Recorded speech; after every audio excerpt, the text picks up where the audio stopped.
I had given them all the proof, and still they seemed to choose to ignore it. There's something stalking the Canadian workplace. It can be offensive, hurtful, and hazardous to your health. Still, 1 in 6 of us has felt it, the pain of being bullied at work. But as it's often psychological, this particular brand of abuse can be hard to recognize. It can also be hard to fight. Tonight, the CBC's Joanna Remiliotis tracks the growing fallout from Canada's silent epidemic. You would think it all got left behind in the schoolyard. The sneers, the snickers, the snide remarks. Think again. The bullies are all grown up now. They may be wearing a tie, carrying a briefcase, may even be your boss, and making life at work a living hell. I couldn't sleep, I couldn't eat, I was throwing up blood. Broken, I wasn't myself anymore. Meredith Boucher is the gaunt face of a silent epidemic. She lost 25 pounds in 6 months. She says her bully tormented her at work, day in and day out. How would you describe those 6 months? In a nutshell, hell. It was hell she never saw coming. For 10 years, Meredith was a star employee at Walmart, rising quickly up the ranks. She was working at this store in Windsor in 2009 as an assistant manager, on track for yet another promotion, when she suddenly found herself in the fight of her life. I knew that I hadn't done anything wrong. I had given them all the proof, and still they seemed to choose to ignore it. And I just wanted to prove that I hadn't done anything wrong. That was all that it was about. Meredith says it all started when this man, Jason Pinnick, the store manager, asked her to falsify the temperature logs in the food section. Another worker had forgotten to fill them all in. The store was going to get a bad audit. Meredith refused and says she immediately became a target, and says the abuse was cruel and bizarre. He would start off and he'd start gong, gong, gong, gong. And then he'd be like, this is a gong show. And then he'd start, and he'd just go off and he'd go crazy. And this was happening every day? Every day, every day. What was he trying to do? Well, to me, I didn't know if he was nuts or what, but he was just trying to humiliate me, and he was doing it in front of everyone. Did you document everything? Your attempts to have management deal with it? Yes, I did. Meredith complained to senior management. She says they took a lot of notes, made a lot of sympathetic noises. They were going to do a 2-week investigation into this. So if anything else happened in this period of time, I was to contact them. And? And I did. And then what happened? Absolutely nothing. Seems hard to believe, doesn't it? Especially since by law, Walmart must have a policy in place against workplace bullying. Several provinces across the country have similar legislation. But as Meredith and many other people we spoke to found out the hard way, those laws leave it up to the employers to do the right thing. And if that doesn't happen, good luck. Remember, Meredith had witnesses and a great work record, but that didn't seem to matter. 5 months after she made her first complaint, Walmart concluded her allegations were unsubstantiated. Not only was Pinnick off the hook, she was now in trouble for making false allegations. It was the last straw. I guess he got the better of me because I couldn't be there anymore. I just couldn't be there. Meredith quit, but hardly gave up. She called a lawyer. In my view, that legislation doesn't have sufficient teeth to enable an employee to bite back at the worker who's causing that level of discomfort or distress. And employers oftentimes are placed in a situation in which they have to choose between 2 employees. Whose side are they going to take?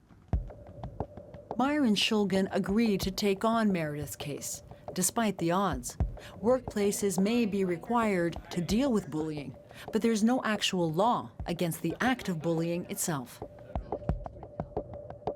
You can't just go to court and say, I've been bullied unfairly or I've been harassed unfairly. Make it stop. You have to go a step further. And that step is a very big step that you have to take. You have to prove that the bullying or the harassment to which you've been subjected constitutes the intentional infliction of emotional suffering. Hi, how are you? Thanks for coming for the group session. Proving the physical and mental toll of workplace bullying is a huge challenge, and why so many people suffer in silence.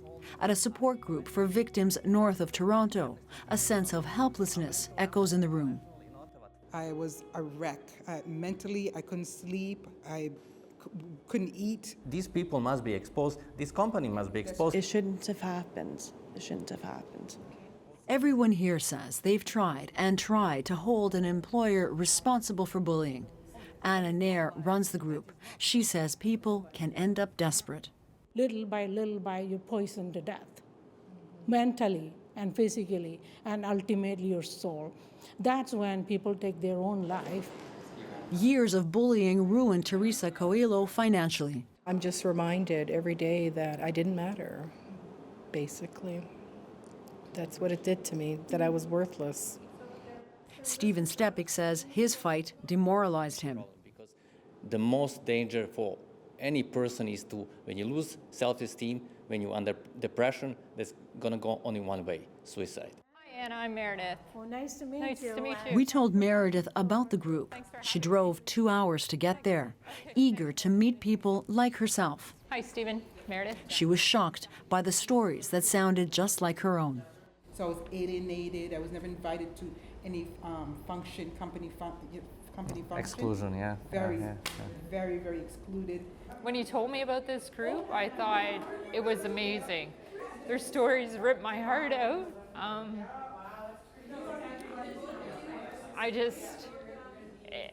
It needs to stop, bottom line. How to stop a bully when the legislation is lax and the legal hurdles huge. An international conference on workplace bullying, the first one of its kind in Canada, is taking place in Dartmouth, Nova Scotia. When somebody has been bullied and they go through all the procedures and use the policies and all the forms, the issue now is that person, whether or not they're going to believe this person. Valerie Cade is an expert on workplace bullying. She says it comes down to leadership. When you're treating people well and you create an environment where people want to, you will see less incidences of bullying. And if somebody is bullying, it will stand out like a sore thumb as opposed to being the way we do things around here. Walmart didn't hold Meredith's bully accountable, but the justice system did.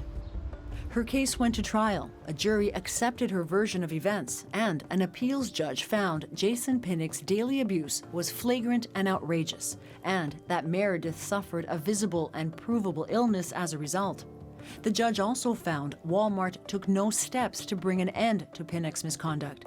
In the highest award of its kind in Canada, the jury ordered Walmart and Pinnock pay $1.4 million. That amount was ruled excessive and reduced in appeal last month to about $400,000. So when you find out that you won your case, what went through your mind? But the sense of vindication was the best reward.